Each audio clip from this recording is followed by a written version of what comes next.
Good morning, all the students. I am Shivam Saxena, your social science teacher.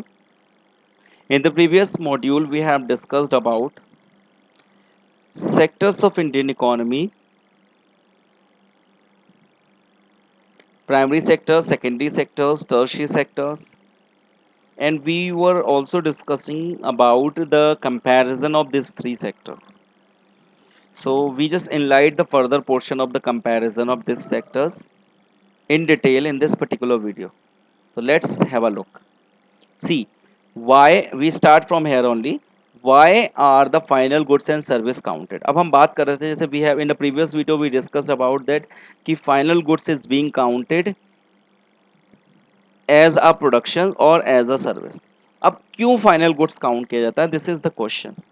तो अभी हम discuss करेंगे and you it will be very clear to you all when you listen each and everything in clear way only. देखिए, in contrast the final goods such as wheat and wheats flours in the example of intermediate goods. देखिए, जो ऊपर वाला example था जिसमें हम एक biscuit company की बात कर रहे थे जो एक बिस्किट का प्रोडक्शन कर रहे थे, तो बिस्किट बनाने में वो जितनी भी चीज़ों को यूज़ कर रहा था वो सारी चीज़ें पहले वो उनको खरीदेगा और उसके बाद एक बिस्किट को बनाने में जितना मटेरियल यूज़ हुआ है उसमें अपना पैसा और अपना बेनिफिट जोड़ के एक बिस्किट की कॉस्ट डिसाइड होगी। और अगर एक बिस्किट पैकेट में अगर 10 बिस्किट्स हैं तो एक बिस्किट के पैकेट की कॉस्ट भी उसके अकॉर्डिंग डिसाइड होगी। ठीक है, तो एग्जाम्पल के लिए जो बिस्किट हम कंज्यूम करने जा रहे हैं और जब हम एक बिस्किट का पैकेट परचेज करते हैं तो जो हम एक बिस्किट के पैकेट की कॉस्ट पे करते हैं उस कॉस्ट में वो सारे बीच में जो उस एक बिस्किट को बनाने में यूज़ हुए हैं उन सब की कॉस्ट इंक्लूड होती है। ठीक है, देखिए, goods such as wheat and the wheat's flour in example of intermediate good. तो जितने भी बीच में जो मटेरियल को बनाने में यूज हो रहे हैं वो सब कहलाते हैं इंटरमीडिएट गुड्स।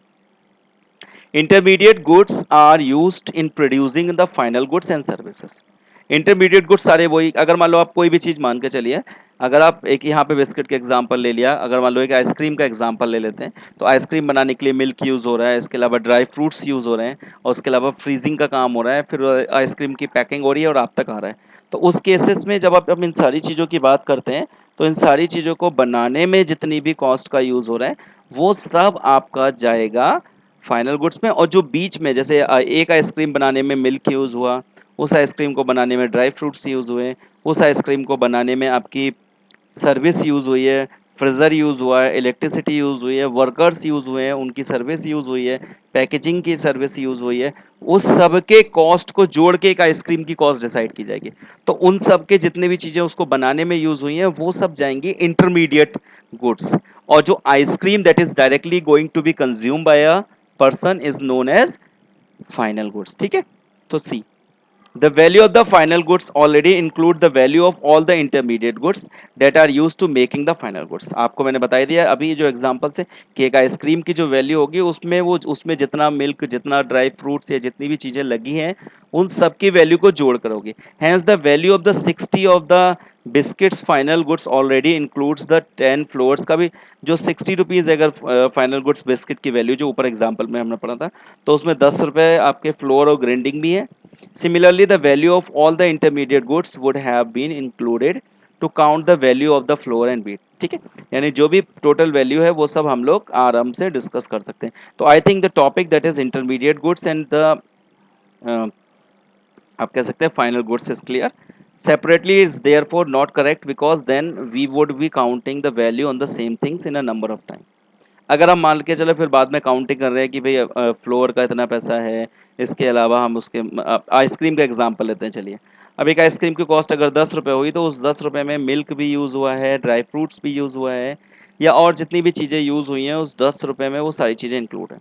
अब अगर हम सेपरेट इन्वेस्टिगेशन करें तो हम दूध की कॉस्ट अलग जोड़ें, ठीक है, मिल्क की कॉस्ट अलग जोड़ दें, हम ड्राई फ्रूट्स की कॉस्ट अलग जोड़ें तो डबल डबल कॉस्ट काउंटिंग नहीं हो जाएगा क्योंकि वहाँ पर भी कॉस्ट अलग हो जाएगी और यहाँ पर तुम्हारी जो आइसक्रीम है उसमें भी उसकी कॉस्ट इंक्लूड हो गई, तो it will be useless. So see that is very much important, the value of the final goods and service produce in each sector during a particular year provides the production of computer of for the years and the sum of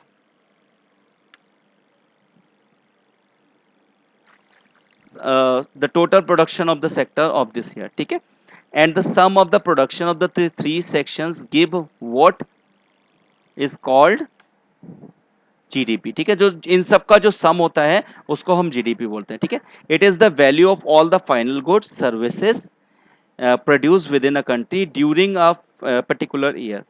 GDP shows how big the economy, समझ आ गया। अब GDP क्या है, primary sector, secondary sector और tertiary sector, तीनों sectors की जो final goods की वैल्यूज हैं उनको जब हम इंक्लूड कर देते हैं तो उस वैल्यू के बाद जो फाइनल वैल्यू बन जाती है उसको हम लोग क्या बोलते हैं, जीडीपी, ठीक है। और ये डिफाइन करता है कि किसी भी सेंटर में या किसी भी कंट्री में कितना प्रोडक्शन हुआ है या कितना डेवलपमेंट हुआ है, ठीक है।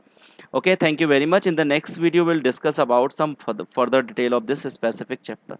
Thank you very much.